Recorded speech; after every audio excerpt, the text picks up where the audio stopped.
നമസ്കാരം. ഇന്ന് 30 മെയ് 2025 ഇന്നത്തെ പഞ്ചാംഗം. രാഹുകാലം, ഭാഗ്യസമയം, ഭാഗ്യനക്ഷത്രം, അഭിജിത്ത് മുഹൂർത്തം, ഭാഗ്യസംഖ്യ എന്നിവയാണ് ചർച്ച ചെയ്യുന്നത്. ഇന്ന് കൊല്ലവർഷം 1200 ഇടവമാസം 16 തീയതി വെള്ളിയാഴ്ച ദിവസം. ചതുർത്ഥി തിഥി 9:23 PM വരെ തുറന്ന് പഞ്ചമി തിഥി. പുണർന്ന നക്ഷത്രം 9:29 PM വരെ തുറന്ന് പൂയ നക്ഷത്രം. പശുക്കരണം 10:15 AM വരെ തുറന്ന് വിഷ്ടികരണം. ഗണ്ഡം നാമനിത്യോഗം 12:56 PM വരെ തുടർന്ന് വൃദ്ധി നാമനിത്യോഗമാണ്.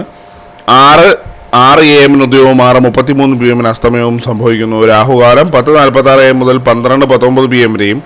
യമകണ്ഠകാലം 3:26 PM മുതൽ 4:59 PM വരെയും. ഗുളികകാലം 7:39 AM മുതൽ 9:13 AM വരെയും ആവുന്നു. ഇന്നത്തെ പൊതുവെ ഗുണപരമായിട്ടുള്ള സമയങ്ങളാണ് ചർച്ച ചെയ്യുന്നത്. മേടക്കൂറുകാർക്ക് 12:19 PM മുതൽ 1:16 PM വരെയും. ഇടവക്കൂറുകാർക്ക് 8:28 AM മുതൽ 9:26 AM വരെയും. മിഥുനക്കൂറുകാർക്ക് 9:26 AM മുതൽ 10:23 AM വരെയും. കർക്കിടകക്കൂറുകാർക്ക് 12:19 PM മുതൽ 1:16 PM വരെയും. ചിങ്ങക്കൂറുകാർക്ക് 2:14 PM മുതൽ 3:12 PM വരെയും. കന്നിക്കൂറുകാർക്ക് 8:28 AM മുതൽ 9:26 AM വരെയും. തുലാക്കൂറുകാർക്ക് 3:12 PM മുതൽ 4:09 PM വരെയും. വൃശ്ചികക്കൂറുകാർക്ക് 10:23 AM മുതൽ 11:21 AM വരെയും. ധനുക്കൂറുകാർക്ക് 12:19 PM മുതൽ 1:16 PM വരെയും. മകരക്കൂറുകാർക്ക് 9:16 AM മുതൽ 10:23 AM വരെയും.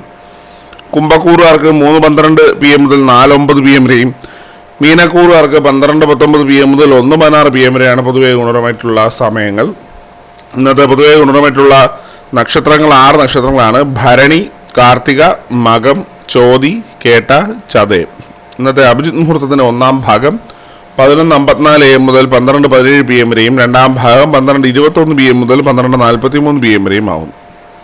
ഇന്നത്തെ പൊതുവെ ഗുണപരമായിട്ടുള്ള സംഖ്യകളാണ് തുറന്ന് ചർച്ച ചെയ്യുന്നത്. മേടക്കൂറുകാർക്ക് 76-11, ഇടവക്കൂറുകാർക്ക് 39-52, മിഥുനക്കൂറുകാർക്ക് 48-90, കർക്കിടകക്കൂറുകാർക്ക് 27-59, ചിങ്ങക്കൂറുകാർക്ക് 14-28, കന്നിക്കൂറുകാർക്ക് 92-36, തുലാക്കൂറുകാർക്ക് 16-20, വൃശ്ചികക്കൂറുകാർക്ക് 31-89, ധനുക്കൂറുകാർക്ക് 15-67, മകരക്കൂറുകാർക്ക് 10-88, കുംഭക്കൂറുകാർക്ക് 21-99, മീനക്കൂറുകാർക്ക് 7-25 എന്നിവയാണ് പൊതുവെ ഗുണപരമായിട്ടുള്ള സംഖ്യകൾ. എല്ലാവർക്കും ഒരു നല്ല ദിവസം ആശംസിക്കുന്നു. ഇതൊരു പൊതുവായ പ്രവചനം മാത്രമാണ്. ലോട്ടറി മുതലായ ഭാഗ്യവീക്ഷണം യാതൊരു ബന്ധമില്ലെന്നുകൊണ്ട് അറിയിക്കുന്നു. നന്ദി.